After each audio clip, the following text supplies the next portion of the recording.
What is going on, y'all? Welcome to another episode of ENA We Got Time. As always, I'm your host, Alex Hill. Another episode this all season. Coming on the stage, we got a guy I met through Twitter Spaces, host one of the best spaces, I think, out sports spaces, Gridiron Bullies.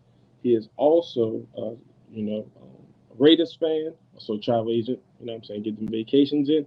We got my guy Brink on the stage.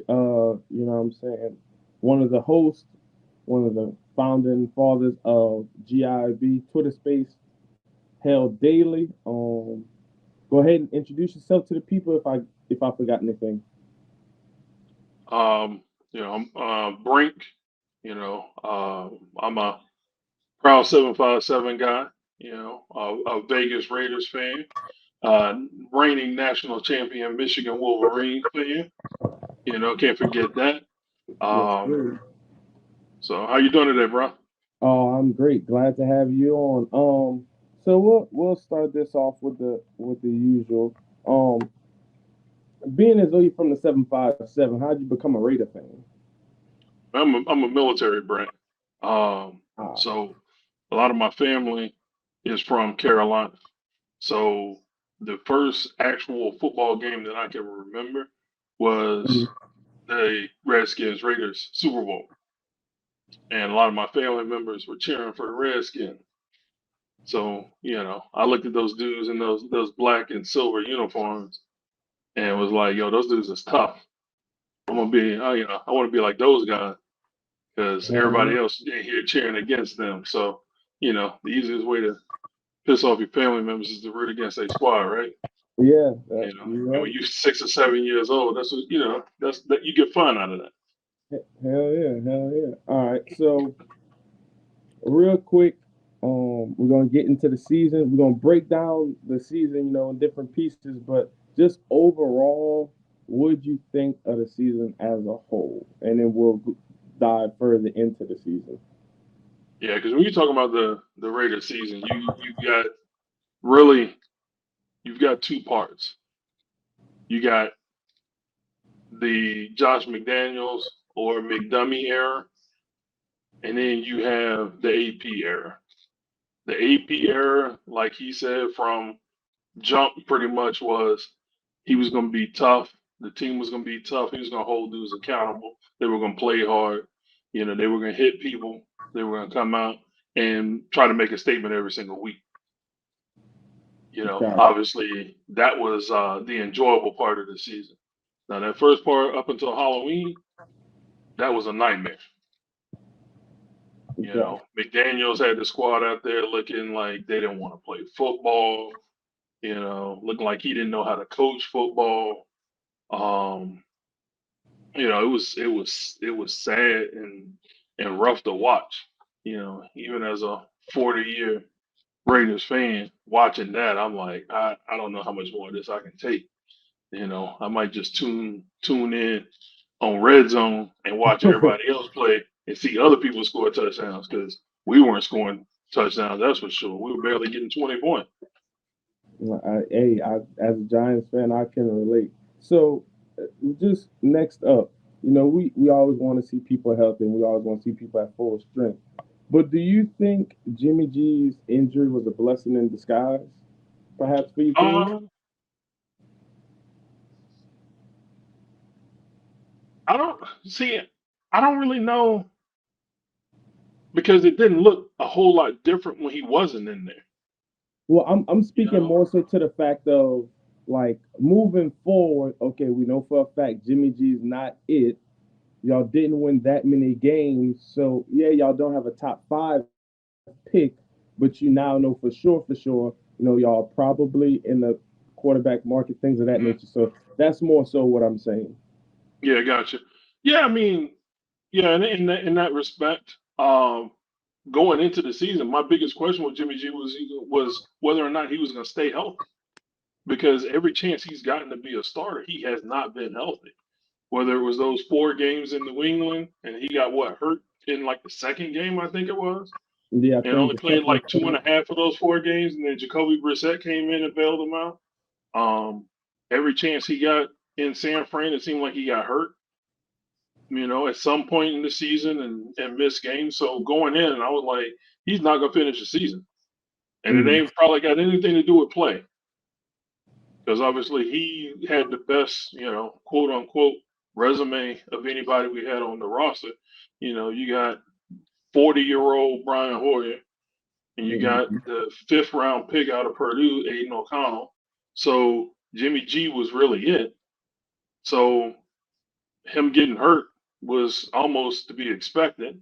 But, like you said, it kind of allowed us to see that obviously we needed an improvement at quarterback, and obviously his impending suspension is Yeah, going to allow us to move on even quicker and easier from him. gotcha. Now building off of the Jimmy G injury and like you were talking about the coach earlier, when did you think the season was over? Like obviously everybody goes into a season like, you know, you want to be realistic with your team. Yeah, you want to make the Mhm. playoffs or what's so forth. But like whatever expectations you have for the season, at what point were you like, yep, this game shows me right now we're not making it. What was that for you? Well, that Chicago game, Mm, the Chicago game, we playing like, well, we played, what's my guy name? Bagent? mm-hmm. Yeah, I know what And you're talking about. they had, I think their starting running back was hurt. They obviously weren't very good on defense for just about the entire season until they got Montez. And then we come out there and we can't score. We can't stop them. And the team just looked terrible. You know, that was definitely a clear sign.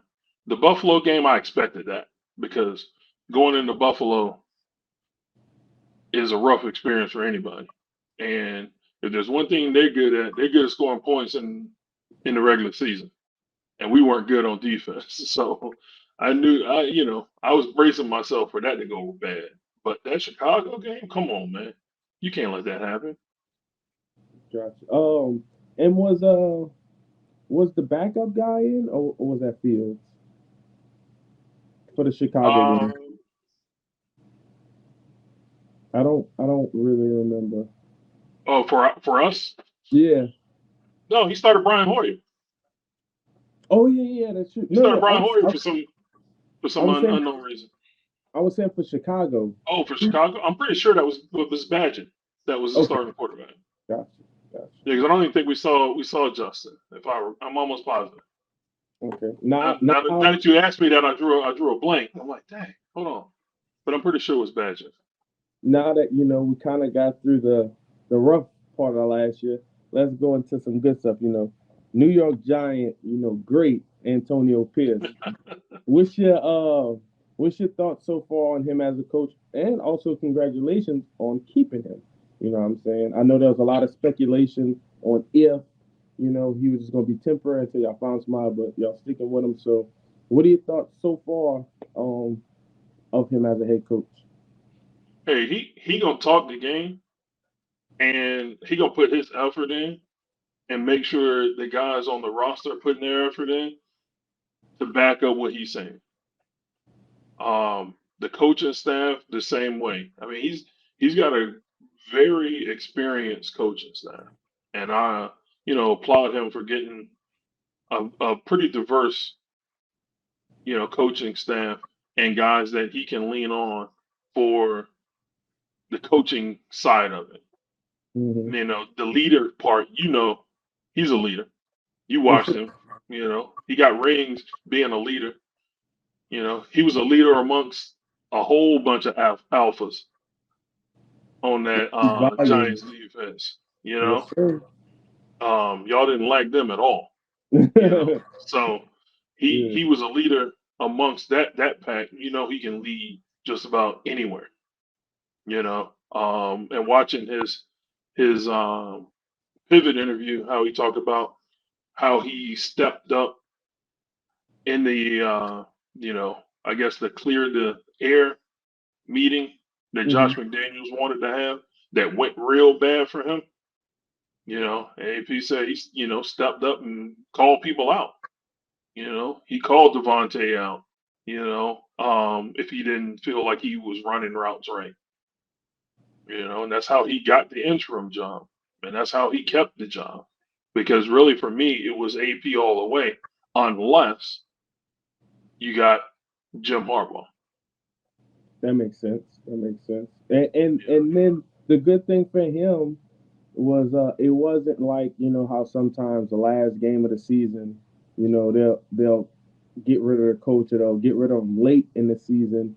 So where it's like as far as AP, he kind of had a couple games to showcase like, look, I'm doing all this on the fly, but I promise you, these guys they're not going out there and just laying down. We Hmm. we gonna we gonna put in the effort. Now whether we win or not, that's another story. But y'all not finna question this team while I'm coaching whether or not we going out there. You know what I'm saying, putting our best foot forward. So, hey, I think that's great for y'all that y'all got him, and I hope he does well.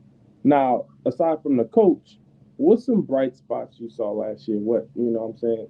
Maybe one or two players or something that you saw that you were like, you know what, we could keep him around for the future, and he could definitely be a nice piece as we progress and try and get this thing going.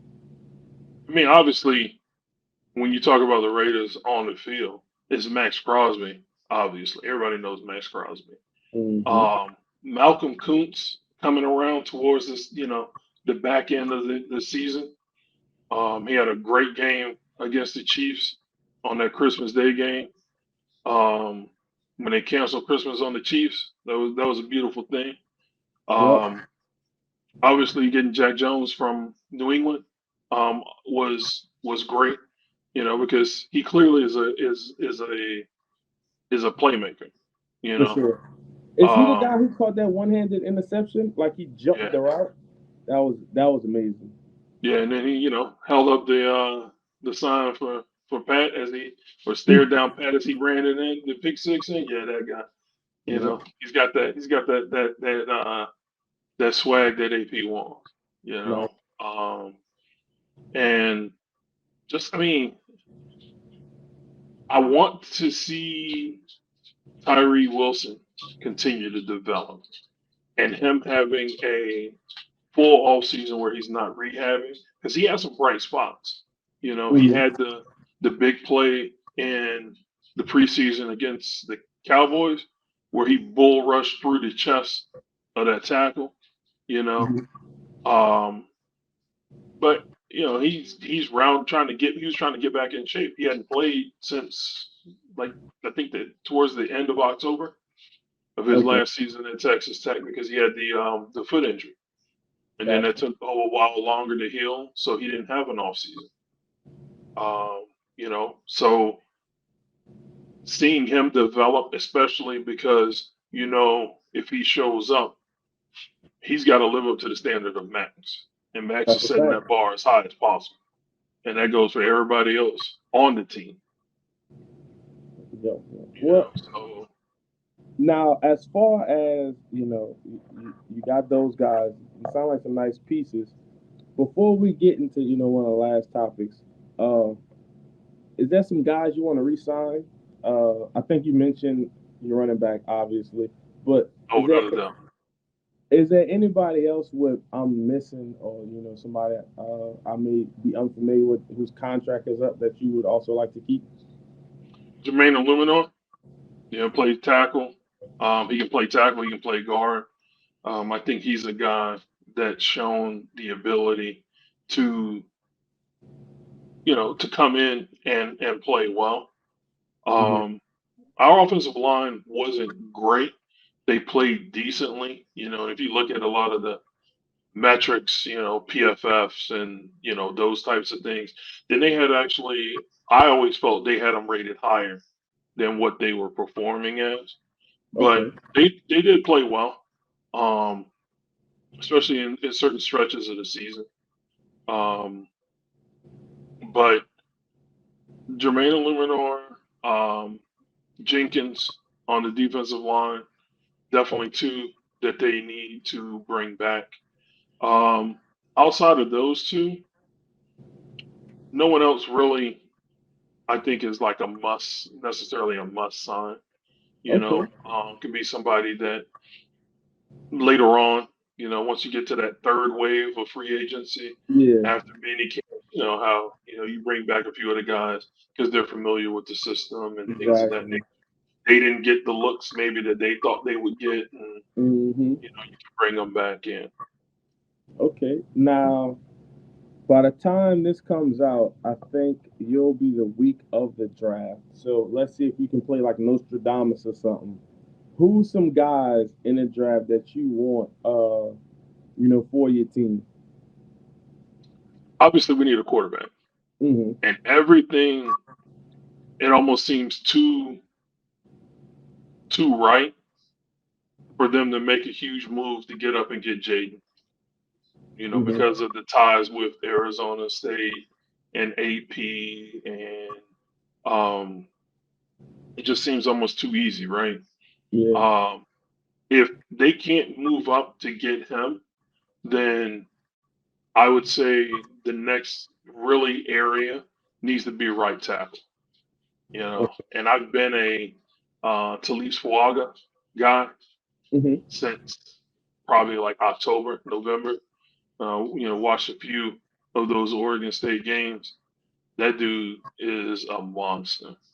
Um, he hits people to drive them into the ground. He don't hit people just to kind of, move them off the path a little bit. He's hitting you with bad intentions. Gotcha. Um, so right tackle, really, in my opinion, needs to be the biggest area. If for some reason they can't get him, then a Byron Murphy would be someone that I would really like to see them get because we need more interior defensive line help. Okay. Um, I've seen a lot of things people saying cornerback, but I think this draft is so deep at corner that we could get a corner a little bit later on. Yeah, I don't Uh, think you need to. I don't think you need to jump. I won't say jump. Like these guys aren't good, but I don't think there's going to be like a string of corners for, that goes in the first round to where you're like, damn, I wish we really would have got that corner, at our number. right, because if we can't stop the run, then none of the rest of it honestly will matter. You know, True. and if every time Max Crosby or Kuntz or Tyree Wilson is bending the edge, the quarterback can just step up in the pocket. It's for nothing. You know, um, I'm not a quarterback hurries, quarterback pressure guy.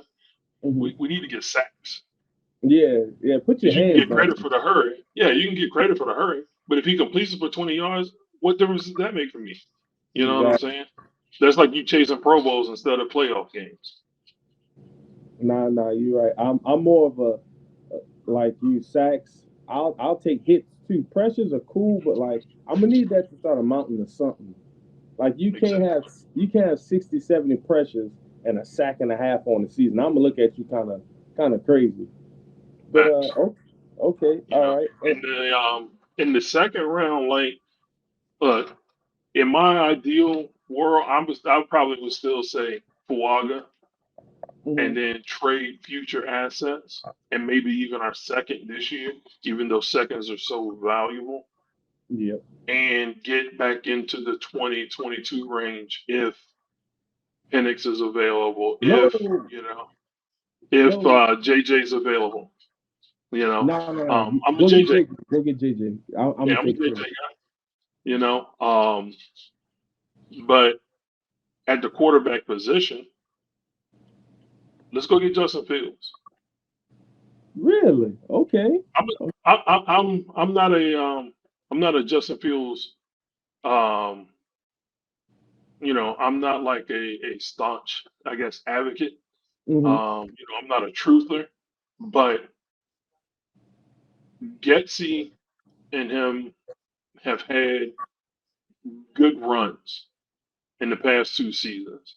They Mm-hmm. started off a little rocky. I guess ultimately would determine why they got off so rocky. They seem to change up a little bit with that offense, and even Justin changed up some of what he was trying to do within the offense at the end of both seasons. So if you can harness that and can get him for say a third this year and a maybe a third to be a conditional second the That following year, that don't sound bad at all. and then even if going into it, you pick up his 5th year option, like you go ahead and tell him, like, we're gonna pick his 5th year option up. 5th year option, 25 or 26 million. Exactly. That's cheap for a starting quarterback when you got the Dax out here with a $60 million cap hit. And then Josh Allen at 50 million. probably, I mean, I can only speculate, but by y'all taking that leap of faith with him and being like, look, listen, we know it didn't work out there. Not only do we want you, we also gonna give you your 50 option. So I don't want you to come out here in this year thinking, man, I really got to perform because now there's nothing pretty much guaranteed. Like I'm not guaranteed to be here next year. Now we got faith in you. We just need to see something these next 2 years. So I think that'll definitely motivate him. Plus he'll have, if not Jacobs, y'all definitely get a some running back who will definitely be serviceable. You still got Hmm. Devontae. You still got Myers. I never thought about that, but that's not a bad. That wouldn't be a bad idea. And you you get him a solid right tackle, in Fuaga or Fasciano, even Fatano, um, you know, from Washington. You get one of those three guys if you can get them at 13. Luminor has played right guard for us before. He's solid there. Um, you know, do that. In the off season, with the free agency, if we can manage to get like a winner, Michigan great, get him from the Yeah, Patriots. He's played right tackle at a very very high level. He's played right guard. You know, um, those are the types of things that you put in front of Justin Fields, in front of Josh Jacobs. You've got Myers, you've got Devontae. That offense can be that- scary. yeah. Hey, look, you cooking right now. I ain't gonna lie. It sounds good. It sounds real good. I play a lot of Madden, man. You know what I'm saying? We put these things together. Yeah. All right. Last question, real quick. Oh, just yeah. Last question, real quick. Obviously, the draft still is a couple days from now, so we got to see what happens then, free agency and stuff. But what are your expectations? It doesn't necessarily have to be like a record or anything. Just what do you expect from your team? You know what I'm saying? More than likely, you have a new quarterback. You'll have some new pieces. AP is back. What are you expecting from your team? Just kind of like a generic answer, I guess. Um, Raider football, hard nose, flying around, making plays, hitting people. You know, um, for all the Chiefs fans that are up in arms because Max and AP said they want to hit and take Mahomes down, like try to turn it into something like they're out to hurt him. That ain't the case. No, When you play in defense, your job is to hit whoever has the ball. exactly. If you a defensive lineman, your job is to hit the quarterback. Plain and simple. Hit him once. All right, get up. Let's go hit him a second time. You hit him a second time. Let's go hit him a third time. You know. This ain't like what coach said that it was back in like the 70s. The quarterback must go down, and he must And go he must down go hard. down. There you go. That's what it's all about. Um, and that's the type of attitude that you want from your team. Definitely. And that's always the attitude that's always been with the Raiders. Last season, I believe we were the least penalized team in the league, which is always been the opposite for us. We've always been amongst the most penalized teams, but we were playing very well on defense because Patrick Graham and AP has the guys just flying around. Nice, nice. Well, Brink, Look, I appreciate you for your time. Before you go, you want to let the people know, what I'm saying, your socials, what you got going on, all that, GIB. Love the band in the background. Just go ahead. The floor is yours. Just go ahead and let the people know what y'all got going on. Yeah, check us out. The Gridiron Bullies. We're on Twitter Spaces daily. Usually, myself or T Smith or D Money hosting the space. Usually from 8:30 through just about the entire workday. We've got overtime or uncut spaces a lot of times as well. We're just talking sports, music, um, video games, whatever. Mm. Um, we do on Discord as well. So hit us up on Twitter. Gridiron Brink. We can get you into the Discord. We do film sessions usually once a week, all 22 for this time of the year. College guys going into the season, we'll be doing the NFL, all 22, just looking at those, kind of talking about those and chopping it up. We've got a lot of guys with a lot of variety in background. Coach B has coached high school ball in Cali for years. Myself, my brother Reese has done. We've done youth football. T. Smith does youth football. So we talk about a lot of things from a lot of different points of view. We don't agree all the time, and when we don't, sometimes it's entertaining for people. But that's Definitely. part of the fun of football, right? Yo, So, but I yo. appreciate you having me on, bro. Oh, anytime, Brick. The pleasure is all mine. Yeah, that's really all I got. As always, y'all, I'm your host, Alex. This was the Raiders episode. My boy Brink. This is ENA We Got Time, and I'm out. Peace.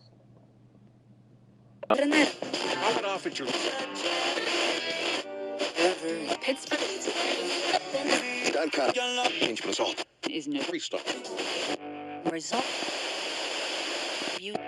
It's 800 be other kind. Only